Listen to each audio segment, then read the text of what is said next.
welcome to Gaining Vision. I'm Melanie. Thanks so much for clicking. To my returning subscribers, thank you for your continuous love and support.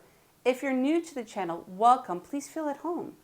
Have you had an opportunity to subscribe to the channel yet?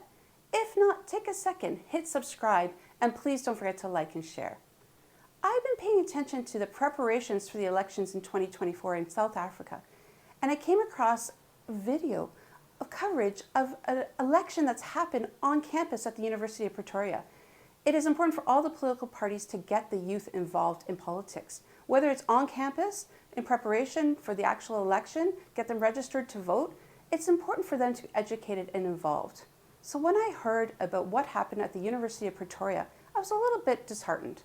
University of Pretoria took place this week with the Economic Freedom Fighters Student Command winning all 8 seats. AFRIFORUM youth, who had previously tried to deregister the EFF following the signing of the Kill the Boer song at its 10th birthday rally, have now successfully disqualified the election results based on charges of racial intimidation. Let me explain. The elections were held from September 5th to 7th at the University of Pretoria for the student leadership. Many candidates ran and had opportunity to put up posters in different ways to share their messages in anticipation of the elections. But of course, like any elections, there is definitely some guidelines and criteria that each student candidate has to follow, including what can be on their posters, what they can wear, what's in the background, and how long the posters can be up.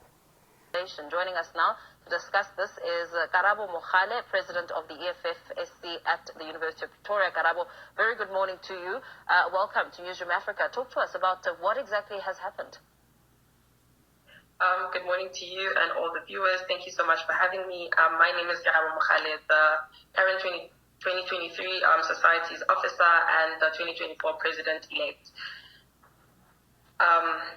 So basically, on the 5th to the 7th of September, we had elections, SRC elections at the University of Pretoria, and then at around 10 past 11, preliminary results were announced on the 7th, and we then found out that the EFF-SC had won all 8 out of 8 seats that were contesting, and then on the 8th, which is the next day, when the preliminary results were officially published, all EFF-SC affiliated candidates received emails from the IMB, which is the Independent Monitoring Body, of a report that was filed by the IEC, which is the Independent Electoral Committee. Prior to these elections at the University of Pretoria, the AFRIFORUM leader group actually tried to get all of the candidates for the EFF disqualified based on the 10th anniversary when they had the chant of kill the Boer, kill the farmer. Let's take a listen to this. Interest of all students at the University of Pretoria to ensure that there will be no place for radical, racist organizations in leadership structures at this university. It was announced that all 8 elected student council candidates from the EFF Student Command were disqualified due to their violation of student council election rules. Last week, we at AFRIFORUM Youth demanded that the EFF, SC, UP's SRC candidates be suspended and filed a complaint against the provisional SRC election results, along with a petition signed by more than 2,000 people. This opposition stems from EFF, SC, UP, who took part in acts of intimidation, inciting violence, disruption, and fueling racial tension.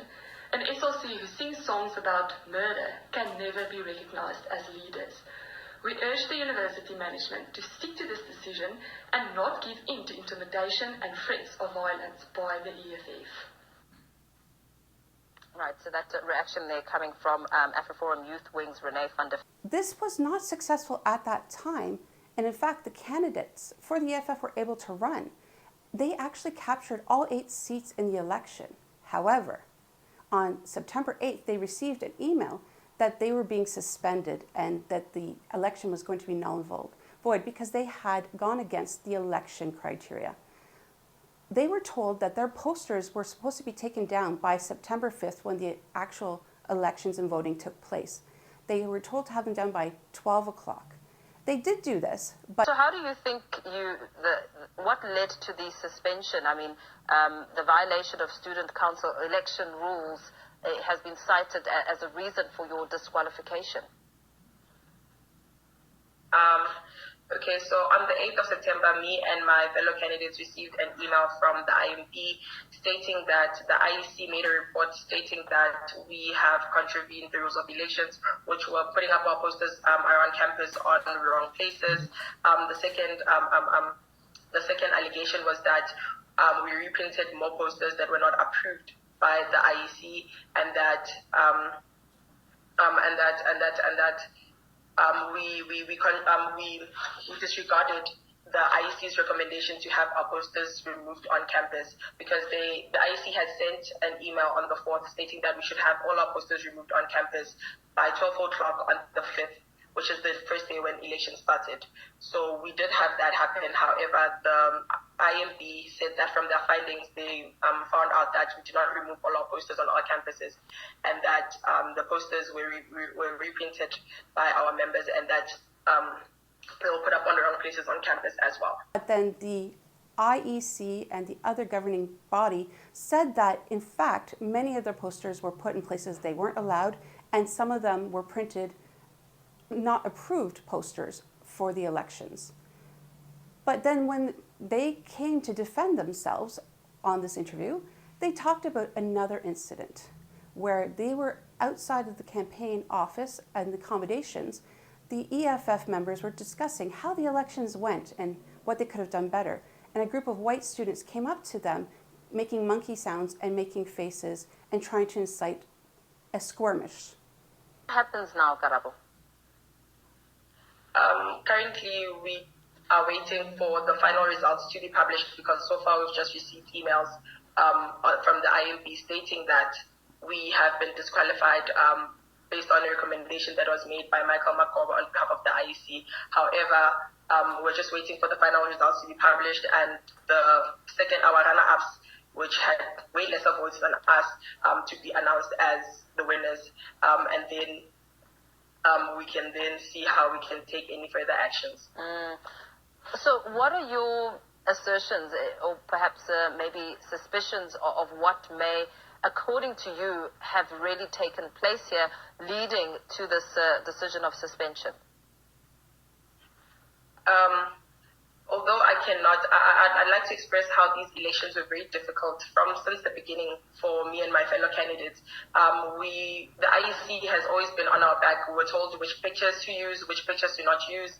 Unlike last year, because I was running last year. Last year we didn't have any restrictions as to what we can have on our background, what pictures. The only instruction that we had was that we cannot wear any political regalia for our pictures. However, this year we had so many rules, and the IEC was just constantly on our back, monitoring each and every move that we make. Hence, even the posters that we put up were removed instantly on the very same day they were put up. The IEC instructed us to remove all of our posters, and they're even caught on camera removing our posters without even asking for permission or even letting us know what happened. Only after we inquired was then the email sent to us stating that we should have our posters removed. So I'm not really sure what could have taken place, but I think they were just really unhappy with the fact that we won all 8 seats and that the students have chosen us to be their leaders, to represent them. Very well. Unfortunately, we're going to have to leave it there for now. Karabo Mogale, President of the EFF Student Command at the University of Pretoria. And we did reach out to AFRIFORUM, who were unfortunately not available at this time, but have said that they will be availing themselves at a later time. They are now in a waiting position to hear back an actual explanation of what is going to happen and if they can appeal it. What is disheartening about this whole experience is that we're supposed to be enticing youth to get involved with leadership by sending a lot of barriers and guidelines and extra rules on certain political parties in the university. It can be disheartening for them to jump through hoops while other parties don't have the same scrutiny. Now, we don't know all of the facts, just what we've represented in this article, and I look forward to hearing how this unfolds. But I'm also curious to see how the university itself will handle the results of the election. Will they have a new election, and will they be able to campaign once again, or is that it? And whatever is done is done. We'll have to wait and see. What are your thoughts about when it comes to politics on university campuses? Is it important for youth to get involved in the political spectrum on campus, to have a say in the student council? Or is it important for them just to take a back seat? Politics and university, do they collide? Do they mix? I'd love to hear your thoughts and ideas. In preparation for the elections in 2024, it's important for us to have these conversations, and I'd love to hear your comments. Drop them in the comments below and let's have a conversation. But please don't forget to hit that notification button and like and share. And until next time, we'll see you later. Bye.